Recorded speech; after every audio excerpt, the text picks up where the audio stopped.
Você trabalha com política, comunicação ou marketing eleitoral? Precisa prestar muita atenção no que eu vou falar agora, porque existem três erros muito comuns para a comunicação política no digital. Erros que aparecem eleição após eleição.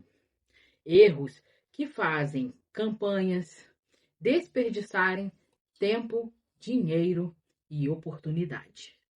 E o mais curioso é que esses erros não acontecem apenas com candidatos iniciantes.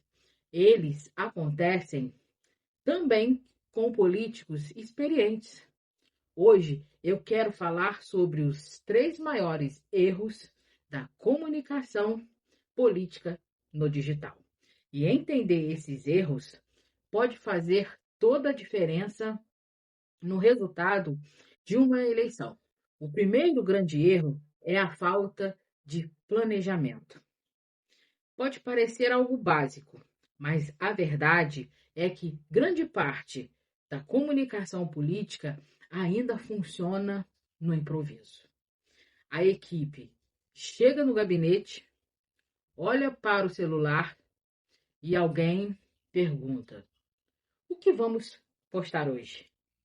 A partir daí começa uma sequência de decisões improvisadas. Faz um card, publica uma foto, comenta alguma notícia do dia, posta parabéns para alguma cidade ou simplesmente repete algo que o outro político fez. Isso não é estratégia. Isso é ocupação de feed.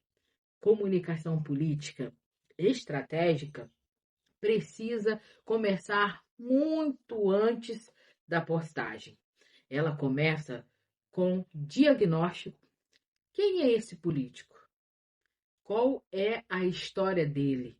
Quais são as suas pautas?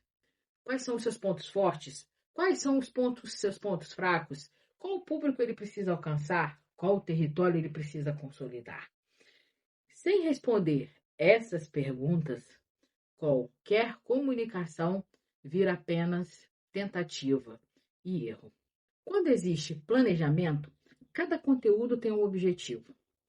Algum conteúdo serve para aumentar reconhecimento, outros servem para fortalecer a autoridade, alguns servem para dialogar com o público específico, outros servem para mostrar posicionamento. Mas, quando não existe planejamento, tudo vira conteúdo genérico. E conteúdo genérico não constrói reputação. O segundo grande erro da comunicação política no digital é a cultura do improviso. E esse erro está muito ligado ao primeiro. Durante muito tempo, a comunicação política foi tratada como algo secundário, algo que podia ser resolvido de qualquer jeito, algo que qualquer pessoa poderia fazer.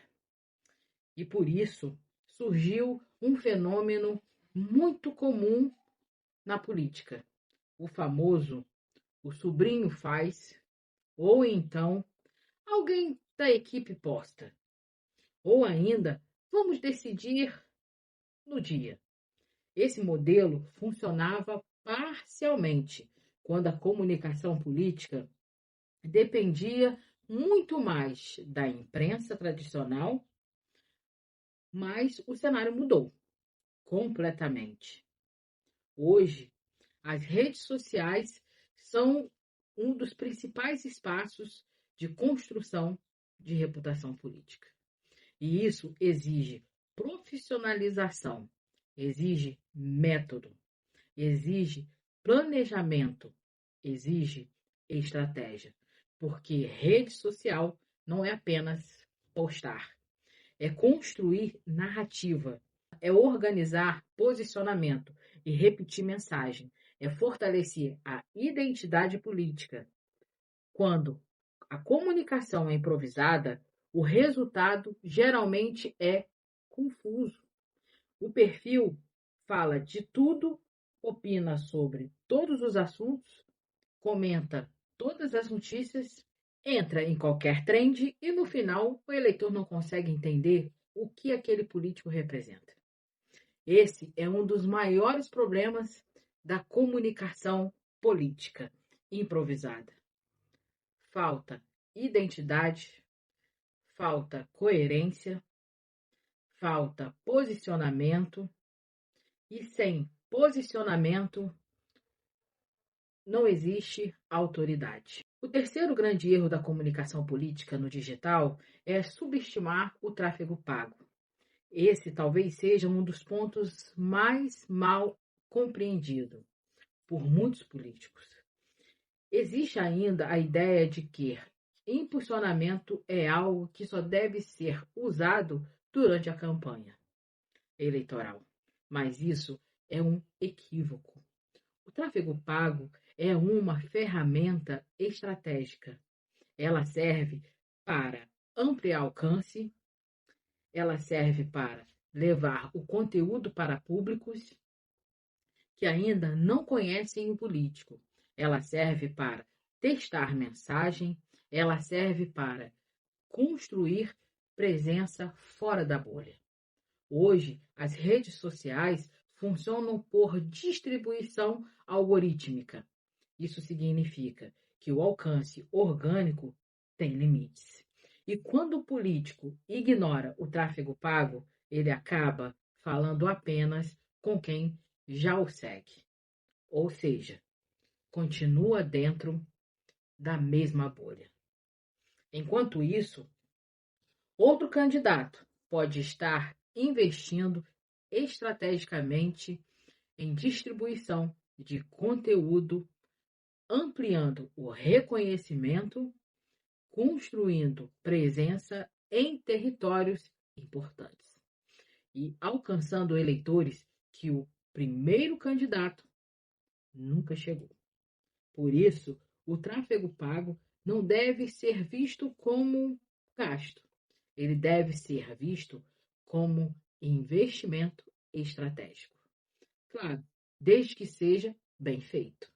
Porque impulsionar qualquer coisa também não resolve. Tráfego pago precisa ser usado com planejamento, precisa ter público definido, precisa ter objetivo claro, precisa estar integrado à estratégia da comunicação.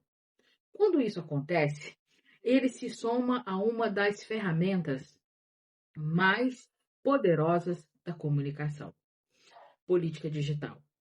Quando juntos esses três erros conseguimos entender por que tantas campanhas têm dificuldades de gerar resultado.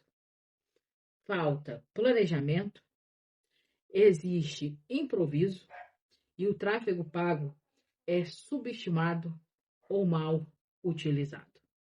Isso cria uma comunicação desorganizada, sem direção, sem consistência, sem estratégia. E política exige exatamente o contrário.